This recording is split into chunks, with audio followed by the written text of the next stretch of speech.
Hi folks, Canadian Prepper here, talking about the unraveling of our globalized world one stitch at a time, one day at a time. So let's talk about what's happened in the last 24 hours, shall we? Now, before we do that, I want to share something with you guys. This is something we just got in. This is the Benchmade Anonymous. Benchmade is a premium knife manufacturer in the United States. They are a very, very high quality knife manufacturer, and they don't often make fixed blade knives, but when they do, boy, do they knock it out of the park.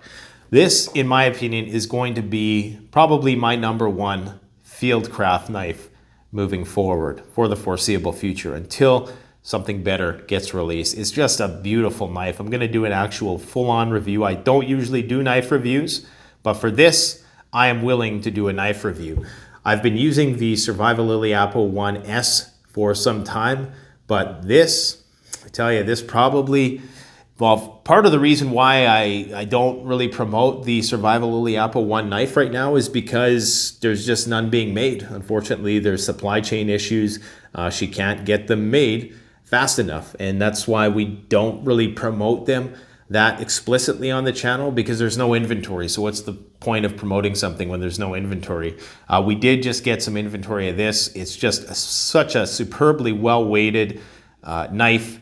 It's made of what they call a CPM crew wear steel, which is very durable, very wear resistant. It's a nice crossover between like a fieldcraft, bushcraft, but also a bit of tactical applications as well, okay? So we're going to talk more about that in the future, but absolutely mint. I love it. Now, there's a big story floating around the preposphere about how Norway plans to track all supermarket purchases made by its country's inhabitants. Is this going to signal a new era of data collection? Is this just another Mark of the Beast style, step towards our dystopian future where we're going to be coerced into owning nothing and being happy, and we're not going to be able to stockpile or prepare because the government's going to steal all our stuff when it all hits the fan? Probably, but on the flip side of that, here's what I have to say about anybody who's worried about the government confiscating your stuff when it all hits the fan. I think that you're going to be at a greater risk of being subjugated to the tyranny of municipal governments in that respect than you are state or federal authorities. Now, if municipal authorities gain access to this type of information, then I would be concerned, because when it actually hits the fan, the people you're going to have to worry about, especially if you live in a small town or something like that, are going to be the sheriff and his brother and all his families who've created this nepotistic web of control within that locale. You're not really going to have to worry about the government as a whole. They don't care about your 30-day to 6-month food supply. The juice ain't worth the squeeze for them to come knocking at your door for that. However, now if we're talking municipal, I think the people who need to worry are farmers, people who have larger homesteads, who could, under some Emergency Powers Act, be forced to grow food for the government or be forced to forfeit some of their farm equipment, like the heavy machinery stuff. People like myself who have stores, who warehouse larger amounts of preparedness supplies, those are the people who have to worry about the government when it all hits the fan. The government's not going to be concerned about your 30 days worth of provisions. They're just not. Now, that said, though, nobody wants to give away more information than they need to. And of course, the reason why this is such a concern in Norway is that unlike those loyalty programs, unlike credit cards, unlike bank statements, this is not going to be optional. So it's going to be mandatory, okay? And for that reason, a lot of people are concerned about this government data mining operation. Statistics Norway, which is a state-owned entity responsible for collecting, producing, and communicating statistics related to the economy, population, and the society.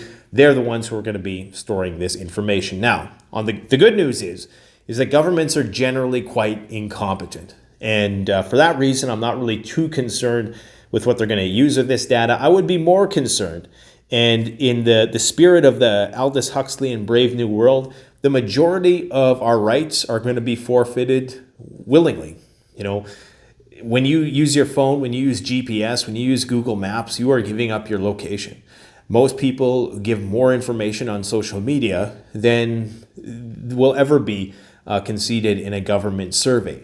So I think the concern about personal liberty as it pertains to having your data taken is relevant, but a lot of that is being, given up. We're giving it up voluntarily, more so than it's being extracted from us involuntarily, if that makes any sense. Anyways, just my 2 cents. So I wouldn't worry about it unless you're a big player. But if you are a farmer, if you are a homesteader, somebody who has a substantial resources under your belt and the ability to grow large amounts of food, then yeah, I would prepare to have the government come knocking at your door if things get really bad and we move into a full-on wartime economy, because Iran and Israel start fighting, and China and US and Taiwan start fighting, and the economy goes to complete oblivion, and they have to force like a wartime domestic production of various things, then I'd be worried. But for everybody else, if you just got your Bugout bag and your little bit of gold and silver and your 30 to 60 days worth of food, don't worry about it. Okay, so what else do we need to talk about today? There's a lot of information going on. How much time do we got left here? We got 15 minutes to cruise through this. Now, on the domestic front, there's this gun control thing, which apparently has passed the Senate. They're going to be putting in these red flag laws. This is seen as one of the most significant gun control legislations in 3 decades. So people who are deemed to pose a risk to others or themselves, and I'm not sure how gray or how ambiguous this terminology is, but it's going to allow them to have their guns confiscated. Especially, they're going to have this boyfriend loophole, meaning that no one convicted of domestic abuse will be allowed to buy a gun. I could see gun rights activists taking some issue with that because, not all of those cases are created equal, and some people are wrongfully convicted. Some people, it happened decades ago. And one that perhaps is definitely would gain my support would be gun purchasers under the age of 21 will have to clear a more intensive background check, as a lot of these crazy shooters tend to be younger. And, the younger generations nowadays, I know I'm getting old and saying this and I'm dating myself, but they just don't know how to manage their emotions. And a lot of that is due to just really bad parenting, plain and simple. I mean, honestly, I'm going to tell you guys a personal story. I take my kids out to do a lot of different activities, and the ignorance of some parents when their kids are acting up, acting stupid, they're either completely oblivious, they have no disciplinary sense for their children, and they just let their kids run around like tyrants instead of reining them in and disciplining them as they would have in the past. And the parents just sit there like dumbfounded as if nothing's going wrong when your kid is like annoying the hell or, pestering another kid. And the parent just sits there and is like, well, he's not doing anything wrong. And those are the kids that are going to end up having problems. So a lot of this is the parents' fault. I mean, we need to take responsibility. I'm talking about our generation, the generation before me. We are the ones who have failed in raising our children in such a way that this type of crazy stuff doesn't happen. Anyways, just a little sidebar there. The global chip shortage is expected to worsen. I was in the Tesla dealership the other day because we're looking at getting a Tesla for the company, because you can actually write it off for tax purposes up to like $55,000 or something in Canada. Just a little pro tip for you there. And the wait times are pretty extreme right now for Teslas. And part of the reason is because this global chip shortage is expected to worsen. Now, Russian government has restricted exports of gases used in semiconductor production, and this is going to exacerbate the shortage of chips in the global market and further increase prices. So these noble or inert gases such as neon, argon, xenon, and others are crucial in semiconductor manufacturing process. This is why the price of used cars continues to go up. Okay, now the global prices of neon and xenon gases have surged since Ukrainian suppliers Ingon and Cryon, which deliver about 50% of the world's neon gas for semiconductor uses, have stopped production, and Russia also supplies 30%, which is consumed globally. Now, there's also an increased demand for these chips for the high-end semiconductors now for military equipment, because every country on the planet is arming itself to the nines right now. And that takes a lot of chips. It's not just one chip per F-35. It's thousands of chips that go into these big weapons of war. So that is going to be a big problem moving forward. And if things go south in Taiwan, all bets are off. All bets are off.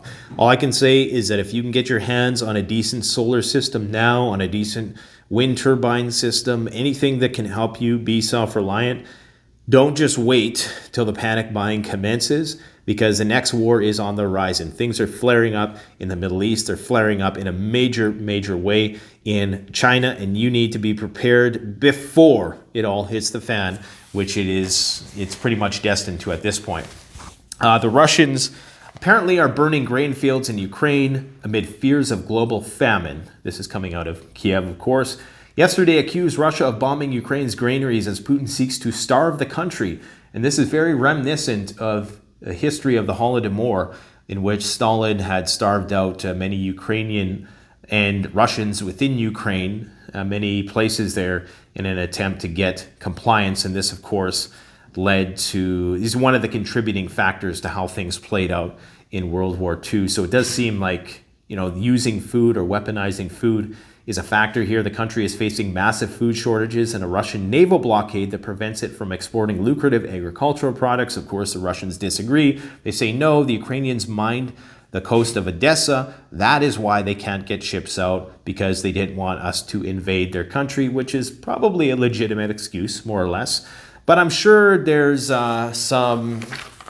I'm sure both countries bear a bit of the responsibility for this issue. Nonetheless, it's going to lead to global famine, and there's talk now that India may even restrict its rice exports, meaning that the price of rice is about to skyrocket as well. Many countries have been restricting the exportation of food in the run-up to these big conflicts that we're going to see on the horizon. And the war in Ukraine is only in its infancy.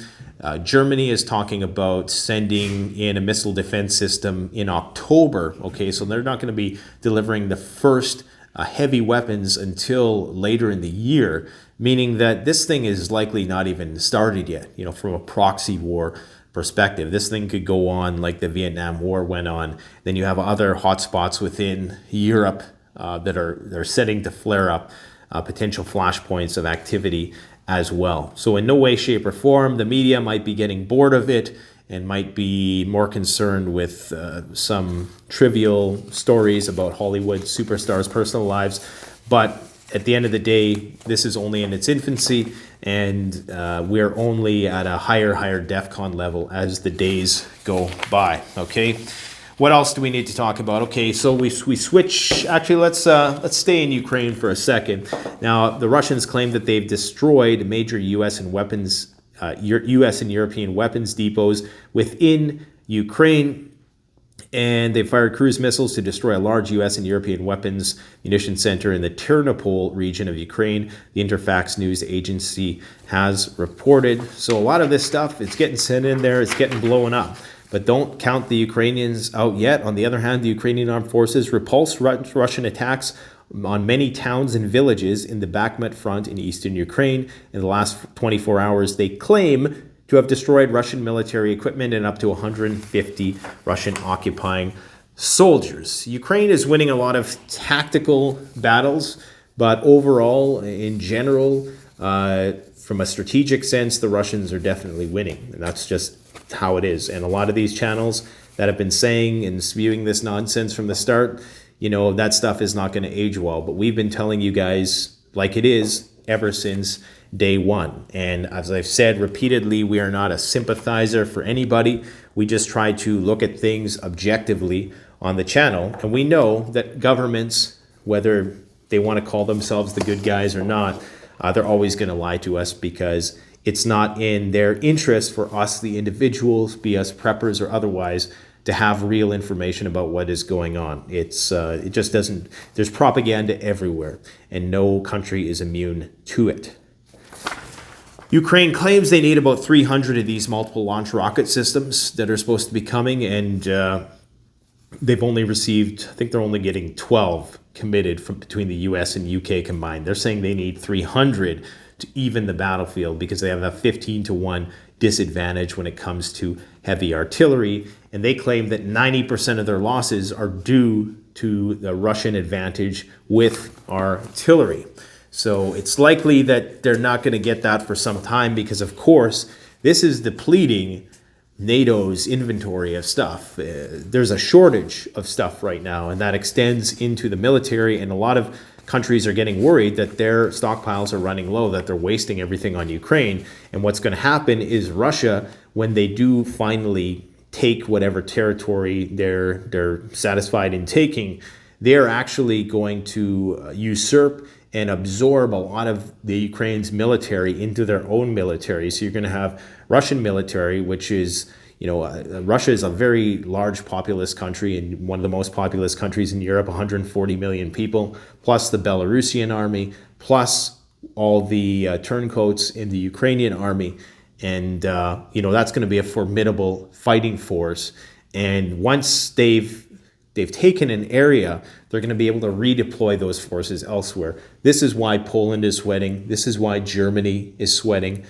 This is why a lot of the Baltic states are sweating, because they're worried about continued Russian expansion thereafter. Because you can't believe what anybody says. You can't believe Russia when they say they're just going to stop here and that's it, right? It's just demilitarization. It's just a special military operation, whatever the case. You can't believe that. Just like you can't believe a lot of what is coming out of Kiev for obvious reasons. Moscow responds to the idea of sending nukes to Ukraine. So, and this is in line with what I was just talking about, the Polish foreign minister Radoslaw Sikorski has said that the West has a right to supply Ukraine with nuclear weapons. Now, Russian MPs have responded saying that this idea is absolutely insane. However, this Sikorski has said the West has a right to give Ukraine nuclear warheads so that it could protect its independence. Ukraine receives security guarantees in exchange for the disposal of the world's third largest nuclear potential. This is back in the old in the collapse of the Soviet Union. We don't have such weapons. We don't have such guarantees either. And this was Zelensky back in February. He was hinting at potentially bringing nukes back in to the country, which is perhaps one of the motivating factors that compelled the Russians to invade when they actually did. So I don't think that the likelihood of nukes in Ukraine is going to happen anytime soon if they're still deliberating putting in HIMARS systems there with the shortest range missiles. I think we're a long way away from nukes. However, the debate has to be had about nuclear deterrence, because in my opinion, I've thought of this, maybe you guys can tell me what you think about it in the comment section below. If you're a firm believer in the Second Amendment, in many ways, a nuclear bomb is like a country's Second Amendment. If you believe in the sovereignty of nations, and a lot of these red flag laws, I mean, it gets into a debate here, and we have to gauge the consistency of people who are arguing this point. I mean, if you think that nobody should be red flagged, then the same could be potentially said about countries, right? Because a country's only real way to defend itself against another nuclear power is with a nuclear weapon. And that's why nobody's attacked North Korea yet. That's why nobody is going to attack these countries that possess nuclear weapons. That's why Pakistan hasn't been attacked yet. That's why... if they are, it's on a very limited scope and scale. So, there's something to be said about nukes being the Second Amendment of a nation state, and whether or not, they should have the right to do so. And the reason why I bring this up is because apparently Israel is saying that Iran is dangerously close to creating a nuclear bomb. And this is something that people need to pay attention to. It's not getting any lip service in any of the alternative media right now. It's a situation that's brewing between Iran and Israel. I've been talking about it for over a month because the situation is escalating. And it's only a matter of time before somebody makes a move. They're saying that Iran is enriching uranium at an unprecedented rate and moving dangerously close to getting their hands on nuclear weapons. Why is this important? Well, if something breaks out between Iran and Israel, then the price of oil is going to go from $150 to $300 a barrel, quite possibly $300 a barrel. not because of only Iran's contribution to the global oil market being ceased, but also the fact that they will control the Strait of Hormuz and could potentially restrict the flow of oil tankers out of that strait, on top of the embargo on Russian oil. And that, of course, if that flared up, and then you have Syria flaring up with this planned Turkish offensive, you have this rift happening between Turkey and Greece, you have the thing in the Asia transpiring, we're looking at very, very hard times ahead. We're talking about lineups to get gasoline, not mere, inconveniences of price increases, which are, I read a report today that talked about how Americans are reaching the end of their savings in terms of, that savings are at an all-time low in terms of what we have left in the bank. So it's only a matter of time before it becomes about scarcity as opposed to an inconvenience at the pumps of having to pay more. And that's exactly what would happen if and when this situation gets hot, because it's going to get hot. Because there is no agreement being made between the International Atomic Energy Agency, Iran, and all the other parties who backed out of the Iranian nuclear deal, and Iran has shut off its nuclear cameras. So, the situation is going to get hot. Israel has been planning incursions and attacks on Iranian nuclear facilities, so it's only a matter of time. How Russia is going to react, it's unknown, but we know that Russia and Israel, because of the Syria situation, are at odds. So it's likely that Iran will and Russia will offer its support to Iran in a conflict like that. But you just never know. China and U.S. talks are, again, at an all-time low. It's getting pretty intense. There was meetings between the Chinese defense minister and Lloyd Austin, which haven't been going too well. China basically says, we're going to fight at all costs. We will fight to the end. This is the only option for China, and that we will not hesitate to start a war if Taiwan declares its independence. If China starts a war with Taiwan, understand that Walmart, Target, all that excess inventory they're gloating about, or perhaps not gloating about, but concerned about, it will be gone within weeks. And kiss those shipping containers goodbye. We will no longer have a shipping container congestion problem because there won't be any coming over. If we get in a war with China, it's over. Our world completely transforms. People don't understand the implications of that. The Chinese are not just going to keep exporting stuff to a country that it's warring with. No, look at what's happening in Russia and magnify that times 10 in terms of the actual impact that it's going to have on the world, okay? And people will say, well, yeah, it's going to destroy the Chinese economy. It might, but China has its own domestic middle-class population. China, Russia, and the 7 billion, or I guess the 5 billion other people who are outside of NATO will find a way to be self-reliant, which is why you should find a way to be self-reliant, because if that happens, we're screwed. Now, looks like I've run out of time. Sorry, guys, only got 6 seconds left. Thanks for watching. Take care. Canadian Prepper out.